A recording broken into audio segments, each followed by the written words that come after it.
Donald Trump has announced that he and his wife Melania Trump have both tested positive for COVID-19. It comes not long after he said that he would go into quarantine after his closest aide also tested positive for the virus.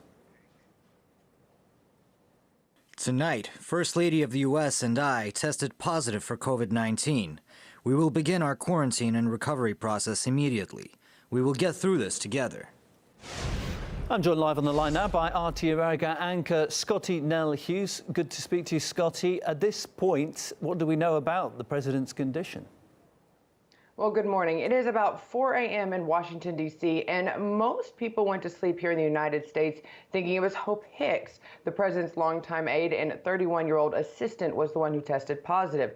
Last notes from the president when most people went to sleep was that he had been tested, he and his wife had been tested. Since then, about 12:05, the official memorandum came from Dr. Connolly, the president's physician, confirming that both the president as well as the first lady had tested positive. However, it does say that the president is in good health and will continue to be able to handle the position. So we here in the United States do have the ability, thanks to the 25th Amendment, that if the president is incapacitated, he can temporarily pass his powers over to the vice president. We are not at this stage because the president himself is asymptomatic as of now and only took the test because of the closeness he had to Hope Hicks after she tested positive herself. As you said, asymptomatic. There must be some implications, though, when it comes to his campaigning. How's this going to affect what he would normally be doing in his bid to, stay on as president? Well, that is a very good question. We're going to find out a lot once the sun rises here in the United States, how people are going to react to it. Is there going to be fear? Obviously, the markets are going to be the first tents to see how Wall Street is reacting to it. But the campaign is very much live and on task, considering it's 32 days. The president has stopped all campaigning. There are all events that he was going to be attending.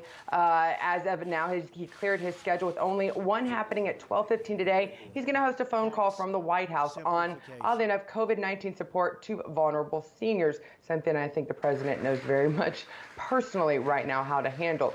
We are within the 14-day quarantine time frame, however, to the next debate, which is supposed to happen on October 15th. So it will depend on whether or not the president is able to meet the specific guidelines. As of now, there are two negative tests taken.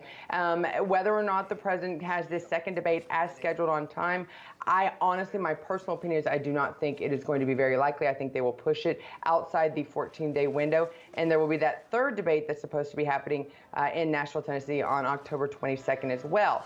All of these can be pushed off. The one thing that cannot be pushed off, however, is the actual election date, which is November 3rd. It has never happened in history, and it would take a 2/3 vote by Congress to change the election date, and Congress has not gotten along very well on any issue. I'd be very highly doubtful that they would change it even on this. Thank you, Scottie. That's RT America anchor Scottie Nell Hughes with the latest.